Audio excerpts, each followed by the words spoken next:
invité, le tout premier c'est maintenant, Richard Ouenou. Bonjour, bienvenue, meilleurs vœux. Bonjour, merci, pareillement. Vous et moi, c'est depuis 2017, nous étions encore sur l'avenue des Mandariniers.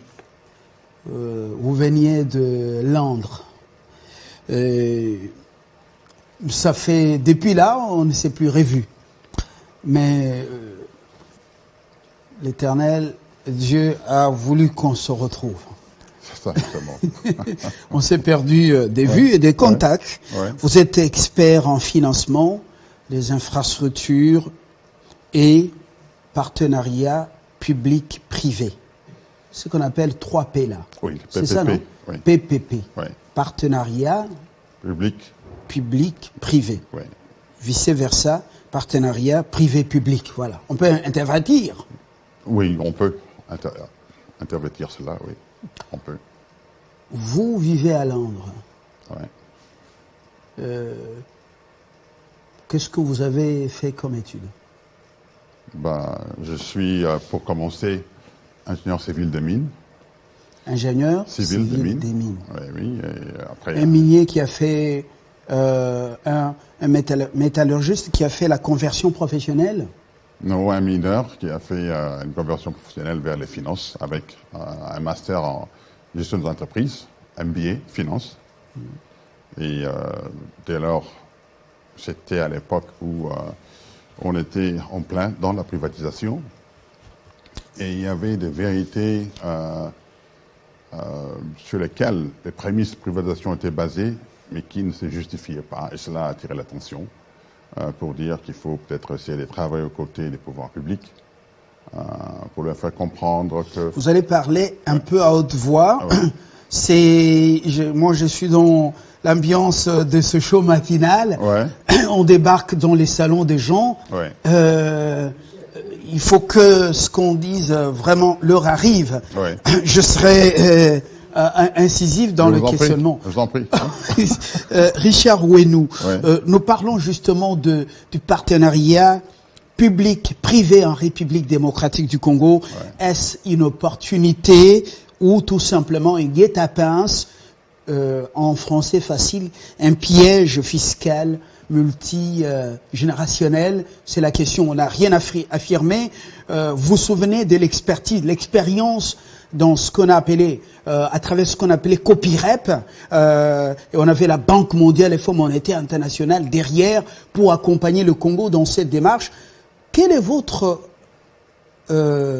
commentaire personnel sur sur ce processus COPIREP qui venait donner du tonus aux entreprises du portefeuille, mais malheureusement, apparemment les résultats se font entendre. Je voudrais qu'on parle en toute liberté. D'accord, je vous remercie. C'est très bien d'ailleurs parce que les partenariats publics-privés sont dans les continuums de réforme des activités publiques en termes de services publics à rendre. Donc, bien, ici dans notre pays, ces réformes ont commencé depuis 2003, 2004, ça a pris l'allure. Eh bien, réforme institutionnelle et réforme des entreprises publiques de l'État. Dans le cadre de réforme institutionnelle, il s'agissait parfois de voir comment les secteurs qui sont porteurs d'activités socio-économiques peuvent être réorganisés au niveau institutionnel. Des secteurs comme eau potable, des secteurs comme électricité, transport, etc. Et par là, passer aussi par la réforme des entreprises publiques de l'État. Donc, parce que on ouvrait, on libéralisait l'économie, il fallait que les grandes entreprises publiques qui travaillaient d'une façon monopole devaient être transformées tout en restant publiques, mais à fonctionner, à opérer sur des bases commerciales pour faire face à la compétition qui allait venir avec l'ouverture de l'espace économique. Mais il s'est fait que, au bout de ces processus, les résultats sont tels que tout le monde connaît aujourd'hui. Les secteurs comme l'eau potable, l'électricité sont restés tels qu'ils étaient. Les entreprises de l'État n'ont pas donné des résultats. On a fait ce qu'on appelle seulement une espèce de corporatisation, c'est-à-dire on a enlevé l'habit, les tissus d'avant, mais le fond est resté le même. Ce qui fait que ces compagnies étaient privées seraient toutes en liquidation ce jour, parce qu'elles ne valent pas la peine pour saisir, être en mesure de prendre en charge leurs exploitations.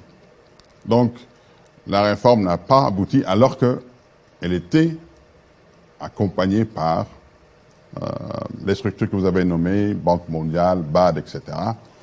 Et on se demande bien pourquoi ça n'a pas été, parce que eux, en tant qu'accompagnateurs, étaient supposés donner tous les outils nécessaires aux structures qui pilotaient ces réformes en RDC pour leur permettre d'atteindre les objectifs s'il y en avait. Ouais. Richard, Ouais. la loi relative justement au partenariat public-privé, Ouais. est-ce qu'elle exige une modification Ah d'accord, ça c'est une en très ce bonne moment question. Ouais. en RDC? Très bonne question. Je voudrais qu'on commence par là avant d'arriver au constat malheureux que vous faites par rapport à ce qui se passe maintenant. Et vous estimez que nous sommes piégés déjà dans un processus multigénérationnel et apparemment nous sommes distraits. Oui. Vous savez, les partenaires plus privés, comme je dis, ça fait partie des réformes. C'est la continuité des réformes, mais à un niveau beaucoup plus élevé. Parce que c'est une forme un peu raffinée de la privatisation qui, aux années 80-90, a fait beaucoup de bruit et ça a connu la résistance, notamment des gens de trade unions, comme on dit encore, les syndicats, etc., qui ont résisté au changement. Et puis on a baissé le ton pour appeler ça PSP, donc participation du secteur privé, dans la livraison de services publics. Et vers la fin 2000, début 2010, etc., les PEP sont arrivés. Donc une forme beaucoup plus raffinée de faire participer les opérateurs privés dans la livraison et le développement des infrastructures et services publics. Alors, c'est au fait une option que les pouvoirs publics ont de pouvoir mettre en œuvre les multiples projets d'infrastructures publiques qu'ils ont, pour lesquels les besoins sont beaucoup plus grands que les capacités fiscales de ces pouvoirs publics. Donc, il faut recourir aux tiers, donc aux privés, qui ont non seulement des capitaux, mais aussi de l'expertise à apporter pour améliorer le niveau et performance de service. Mais cette mise en œuvre, comme je dis, en PVP offre beaucoup d'opportunités.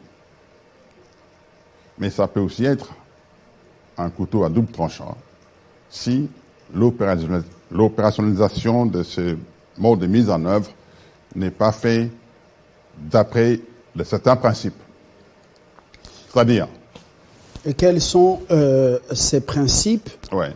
Vous n'allez pas oublier de nous parler des opportunités avant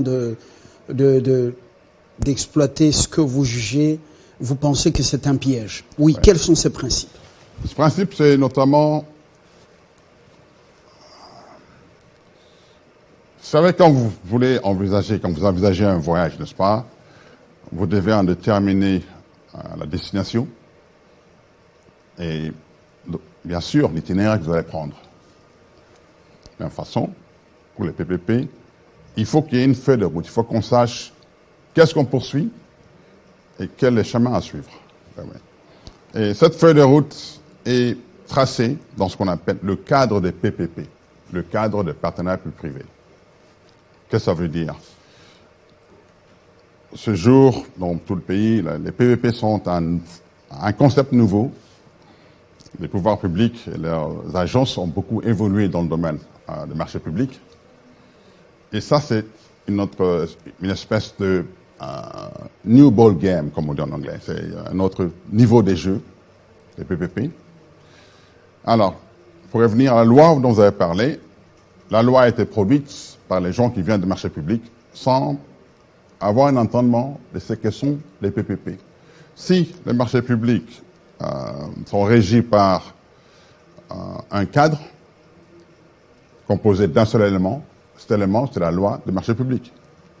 Mais par contre, les partenariats publics-privés sont régis par un cadre qui est composé de 3 éléments, dont la loi. Mais celle-là, elle vient en dérivé, donc en dernière position, lorsqu'on aura bâti la fondation de ce cadre-là, qui est construit par la politique nationale du PPP, dans laquelle l'État, qui a l'option de mettre en œuvre ses projets d'infrastructure en marché public, quand il choisit d'aller en PPP, il doit savoir pourquoi il y va. Quels sont les objectifs. OK? Il faut pouvoir définir la portée des PPP, parce que tout projet d'infrastructure publique n'est pas susceptible d'être mis en œuvre en PPP. Il faudra définir cette portée-là. Portée notamment en termes de juridiction.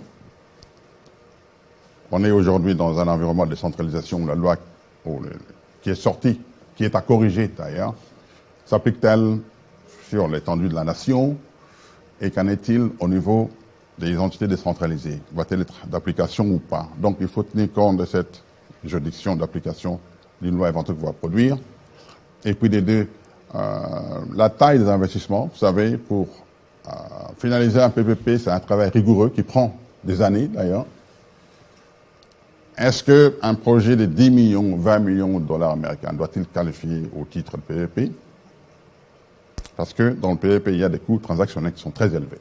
Est-ce que la valeur, le montant de l'investissement justifie-t-il les coûts qu'on va encaisser pour le développer?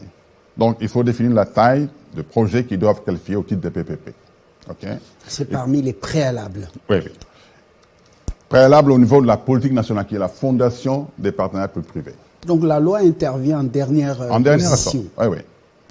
Donc, elle est bâtie ou elle est dérivée de toutes ces bases qui n'existent pas dans ce pays aujourd'hui. Quel est le type de partenariat public-privé qu'il faut entreprendre? Les PPP sont nouveaux au pays, on n'en a pas l'expérience. Quels sont les types de PPP qu'on doit prendre? Le Congo n'a aucune expérience en cette matière. Non. Non. Et puis, il faut déterminer, je dis la taille de l'investissement, la juridiction d'application, les types de PPP à prendre en compte. Parce qu'il ne faut pas aller dans les modèles compliqués alors que vous êtes en train de bâtir l'expérience en PPP. Il faut commencer par les modèles beaucoup plus simples. Il faut tirer des leçons et que vous améliorez au fur et à mesure que vous avancez. Ça, c'est au niveau de l'élément politique national PPP. Et il y a l'élément, la gestion, le cadre de gestion des finances publiques. Tenez, contrairement au marché public où l'État, ce sont ses fonds qui débloquent pour financer le projet, mais là, dans le PPP, ce sont les fonds privés et l'État entre en contrat. Par ce fait... Avec les privés. Oui, par ce fait, il s'attire des obligations fiscales, certaines qui sont directes, d'autres qui sont éventuelles, passifs éventuels, dont la surveillance, la temporalité, l'impact et le montant sont aléatoires. Donc, il faut un cadre pour contrôler tous ces engagements budgétaires, pour voir est-ce que l'État peut-il se le permettre, est-ce abordable ou non. Et cela a rentré dans le cadre de la programmation budgétaire court à moyen terme. Ce cadre n'existe pas. Et puis, il y a le cadre de gouvernance globale des partenaires publics pour tenir, comme on dit, to be accountable, c'est-à-dire pour les gens qui pilotent le PPP, une façon de que ces gens-là rendent compte aux populations qui prêtent en la service. redevabilité. La redevabilité, voilà. Dire au peuple comment ça se passe, en quoi le pays se retrouve, Oui. en quoi est-ce que les partenaires privés se retrouvent. Voilà. Et comment... À ce niveau-là, il y a une opacité inquiétante. Inquiétante. Donc, dans cette politique même, l'État devra définir notamment, en ce qui concerne le PEP de financement, la structure du capital des compagnies de projets à mettre en place.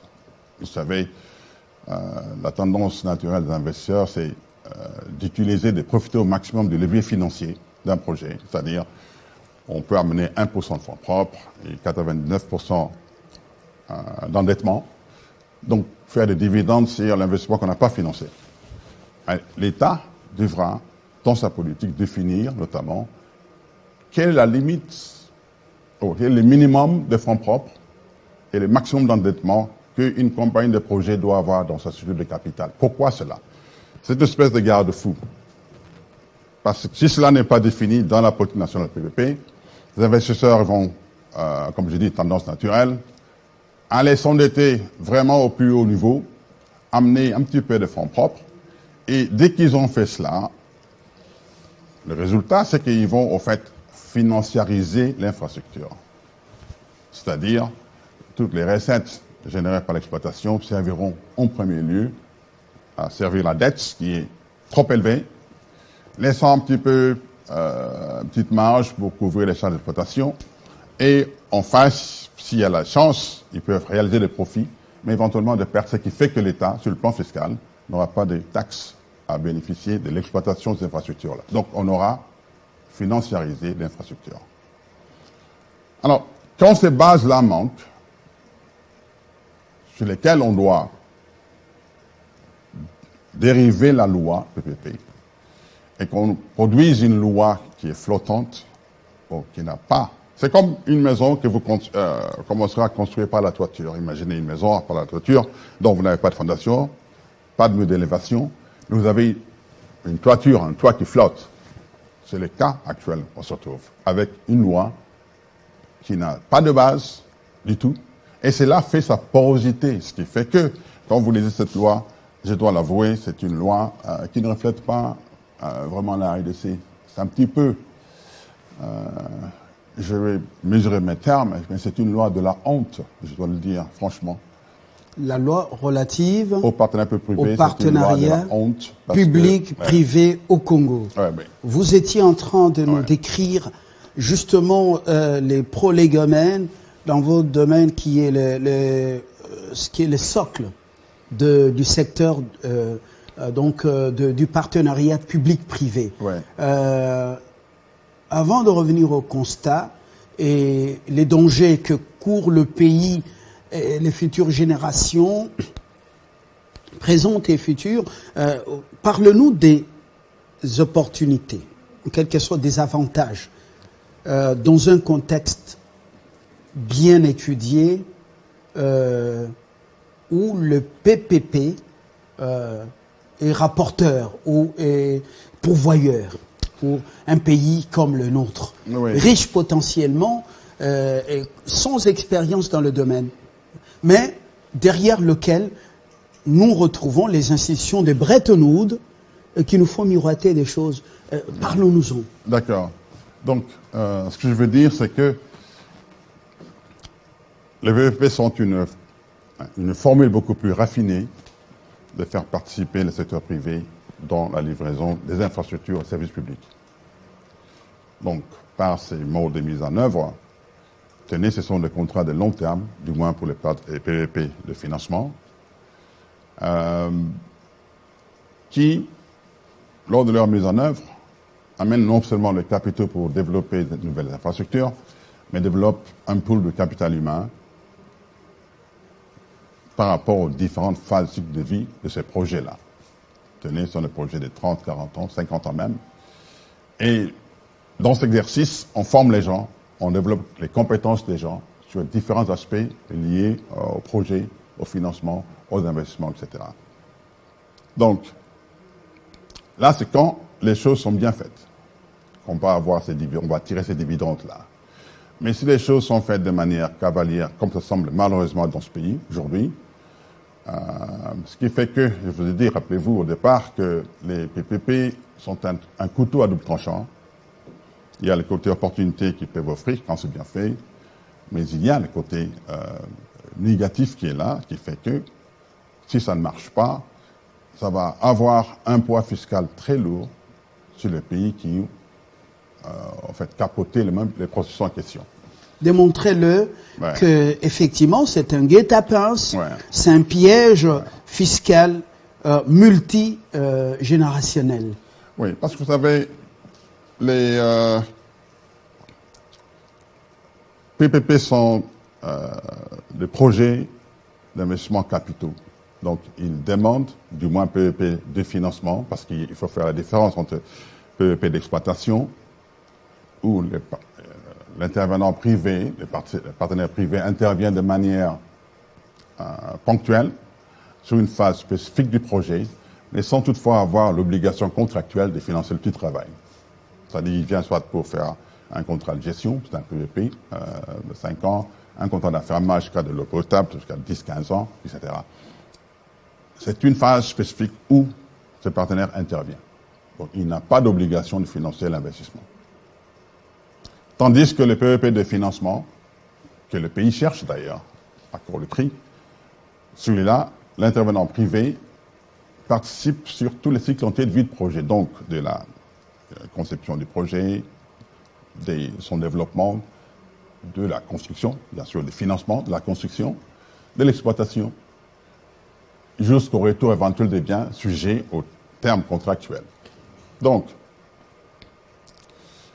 lorsque l'État s'engage dans un PPP, je l'ai déjà dit au départ, il s'expose à des obligations fiscales, ou budgétaires si vous voulez bien. Certaines obligations sont directes, on peut les quantifier au moment où on monte les projets, notamment éventuellement contribuer à la subvention des tarifs au cas où la viabilité dépendrait d'un tarif beaucoup plus élevé qui est hors portée des usagers, des consommateurs, dont l'État peut, pour viabiliser ce projet, particulièrement s'il est intéressant, donner une subvention au tarif pour baisser le poids sur les usagers en général, ou l'État peut contribuer en capital pour les travaux de construction de l'ouvrage. Ça, on peut quantifier, on peut imaginer ça. Mais ce qui est beaucoup plus dangereux, c'est plutôt les passifs éventuels, contingent liabilities, comme on dit en anglais. C'est-à-dire l'avènement, les déclencheurs de ces événements, la temporalité, l'impact financier n'est pas connu, c'est aléatoire. Notamment le truc comme la fourniture de garanties de revenu minimum pour un opérateur dans le cas de route à péage. L'État se dit, je vais garantir que vous aurez un revenu minimum pour pouvoir opérer. Et si l'exploitation commence, que les revenus sont en deçà, l'État est obligé, via sa garantie, d'apporter ce manque pour permettre à l'exploitant de fonctionner. Ça, c'est une obligation fiscale éventuelle. Ça, c'est un passif éventuel dans le cas de PPP. Vous pouvez avoir, dans le cadre de PPP, lors de la résiliation des contrats, que ce soit par défaut de l'État ou de la SPV, l'État devra récompenser ou indemniser la partie privée. Et ça, sont de gros montants. Et lorsqu'il y a un but de contrat, notamment du côté de l'État... Ça s'est passé aussi, je ne vous interromps pas, au Nigeria. Quel est le président qui avait signé avec un groupe? Ça, c'est dans le cas de l'exploitation de gaz, bien sûr, gaz, ressources naturelles. Mais le Nigeria a été condamné de payer des milliers, des milliards. C'était un projet pour le raffinage de gaz dans l'état de Calabar, au sud de Lagos, là on est au Nigeria, signé sous le président Jonathan Lungu pour $1 milliard américains avec un investisseur irlandais. Le président est parti, dans les conditions presque ce qui se passe chez nous aujourd'hui, où les gens ne saisissaient pas la teneur du PVP, ni la profondeur non plus. Ils ont précipité les choses, ont monté ce projet-là. Le président Jonathan Goodluck est parti, Buhari est venu, et je crois quelques temps après, dans son premier mandat, le contrat est obligé de résilier, à capoter. Donc, l'investisseur irlandais n'a pas attendu, il s'est rabattu à Londres. Il a traduit le Nigeria en justice. En justice, à l'arbitration à Londres. Et comme retombée, le Nigeria a été imposé de payer $10 milliards américains. Au lieu des milliards. 2 milliards d'investissements. Il doit payer 10 milliards. Aux investisseurs irlandais. Donc, si vous avez, dans notre cas d'espèce, 3, 4, 5, 6 bons projets comme ça vous fera une bagatelle d'au moins $60 milliards américains qui va, d'un revers de main, balayer tous les efforts que l'État est en train de faire aujourd'hui pour lever et rehausser le niveau budgétaire et pénaliser les avancées socio-économiques qu'on a réalisées dans le sens, par exemple, de couverture médicale de santé, là, gratuité de l'enseignement, et amélioration des salaires. Donc, si on se précipite dans le PEP tel qu'il est aujourd'hui et qu'on arrive malheureusement à avoir des PEP qui ne vont pas aboutir, voilà les impacts. Qu'est-ce qu'il faut éviter comme erreur alors que les institutions de Bretton Woods sont aux côtés du gouvernement, l'accompagnent dans beaucoup de projets, mais n'éludissent pas la vérité, la Banque mondiale et le FMI. Quelles sont les erreurs que Kinshasa doit éviter dans le cadre des PPP, partenariats publics-privés? Vous allez quitter un peu les communications de bureau, des éditoriums d'université pour descendre à Kinshasa en un français très accessible. D'accord, merci. Merci. Donc, ce qui se passe, c'est que aujourd'hui, si on connaît les PPP, si on comprend ce que sont les partenariats publics-privés, dans un pays comme la RDC, tout accompagnement mettrait l'accent à ce que l'État congolais et ces structures qui pilotent ces processus commencent à mettre en place les fondations de partenariat public-privé. Donc, commencer par élaborer la politique nationale des PPP. C'est le canevas, c'est le schéma, c'est la boussole, c'est la référence pour les PPP. Mais ce qu'on apprend, c'est que, par contre, les institutions de Bretton Woods, qui on suppose comprennent ce que sont les PPP, ils mettent l'accent ailleurs à pouvoir produire les mesures d'application d'une loi de PPP dont on a dit qu'elle était à 80% mauvaise, cette loi. Il faut la changer, il faut dire les choses telles qu'elles sont. Ah ouais. C'est pas écrit dans le mur, cette loi est mauvaise, c'est une honte pour ce pays. Regardant le besoin d'investissement qu'il y a, la taille des opportunités de développement d'infrastructures, on ne peut pas attirer ces investissements-là sur base d'une loi qui est aussi poreuse et n'a rien. Tenez. Qu'est-ce qu'elle a de... Les problèmes qu'il y a... Qu'est-ce qu'elle a de la honte, cette loi? Par exemple, nous sommes en train de courir auprès des investisseurs privés pour attirer les investissements, n'est-ce pas, privés? Les investissements dans les cas de PPP des financements sont réalisés au travers des projets BOT. OK?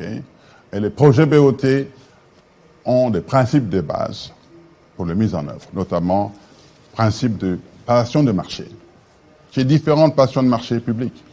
Vous parlez des passations de marché. Passation de marché PPP, différent dans le contexte BOT. Il y a le principe de gestion des risques.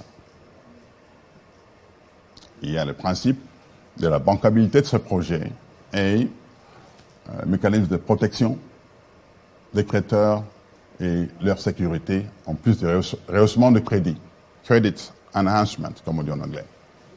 Ça sont les principes de base. Mais déjà, le premier principe a été foulé, car quand vous regardez la loi de PPP qu'il y a, en fait, c'est le mode de passation de marché public. OK? Alors que nous cherchons plus d'investisseurs privés dont les investissements seront réalisés au travers de projets BOT, dont le mode de passation de marché n'est pas repris dans la loi de PPP. Donc le secteur public ne se retrouve pas dans notre loi. Non. Alors, est-ce que c'est seulement ça qui fait de cette loi une loi de la honte? Non, parce que... Est-ce que c'est de cette manière qu'elle peut constituer un piège? Non, pas encore un piège. Le piège, je vais vous montrer pourquoi. C'est cette humiliation-là pour dire, mais écoutez, ce pays a autant d'opportunités d'investissement dans le secteur de l'infrastructure publique, notamment investissement privé, projet BOT. Mais quand un investisseur privé, il prend cette loi, il lit, qu'est-ce que vous pensez qui se passe dans sa tête là? On lui met passion de marché public dans la loi de PPP. Je sais pas. Donc nous cherchons des investisseurs, nous les séduisons pour qu'ils viennent, alors que la loi relative à ce secteur de partenariat public-privé les chasse. Oui. Avant même qu'ils ne viennent. Voilà. Ça, c'est un élément. Comme vous allez, par exemple, au titre de ce qui concerne comment les FMI et la Banque mondiale n'ont-ils pas donné des conseils ou démontré cela au gouvernement? Parce qu'ils sont omniprésents ici, là. Tout à fait. Un autre élément, comme ça, à la volée en passant, vous allez dans le titre qui parle d'aspects fiscaux ou douaniers, etc.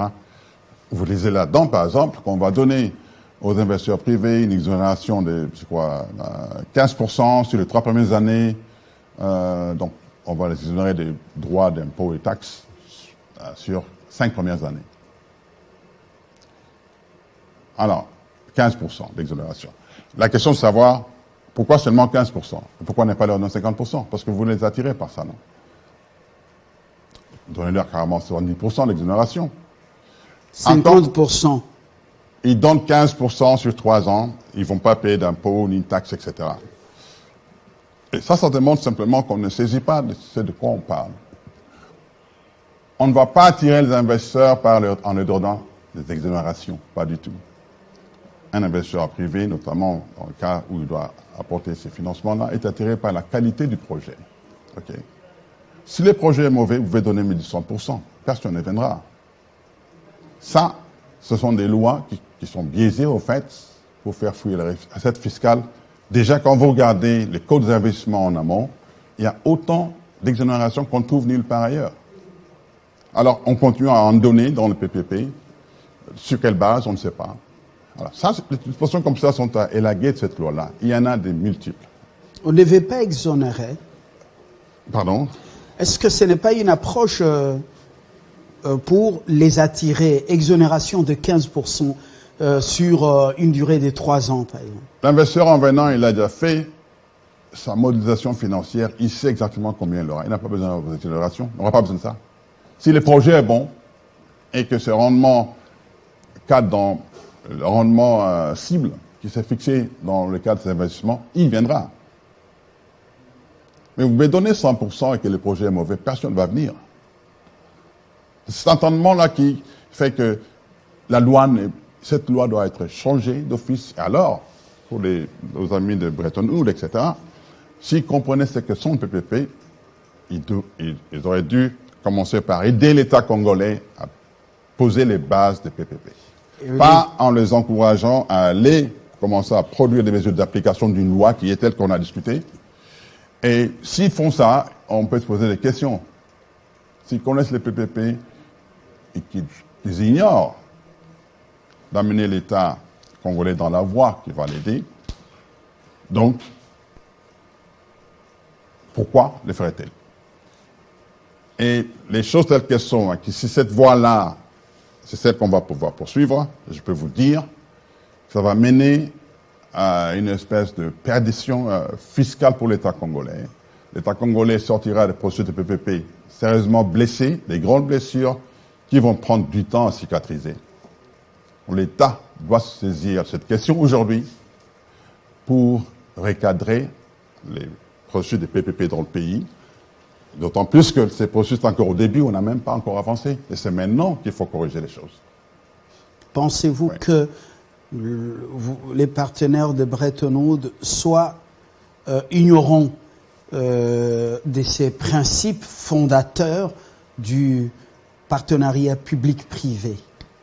Je ne crois pas parce qu'ils offrent l'accompagnement technique, donc ils doivent comprendre ce qu'il y a. La question qu'on se pose, c'est que s'ils savent cela, pourquoi sont-ils en train d'accompagner l'État congolais dans une mauvaise direction? Alors là, ça revient à l'État de se saisir de la question pour dire, écoutez, cette voie-là.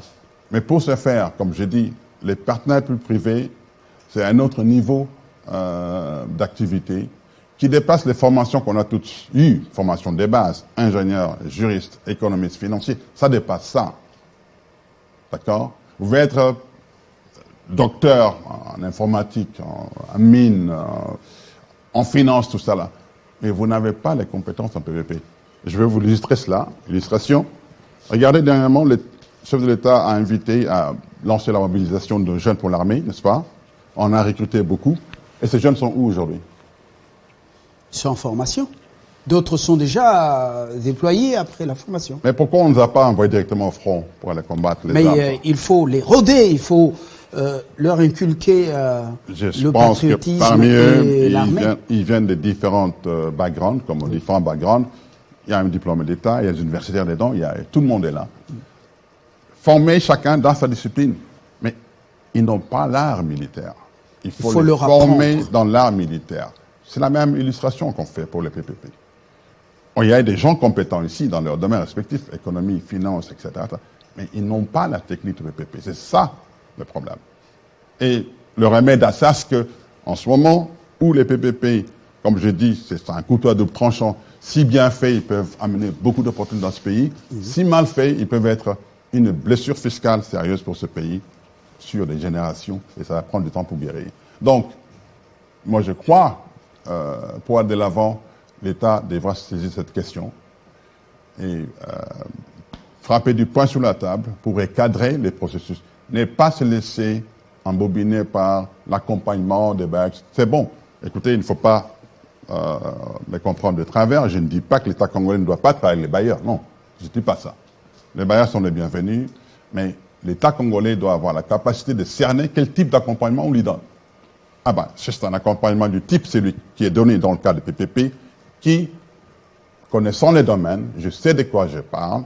Si cette voie est maintenue, en fait, ça va mener le Congo à une voie de perdition fiscale qui va durer très très longtemps pour cicatriser.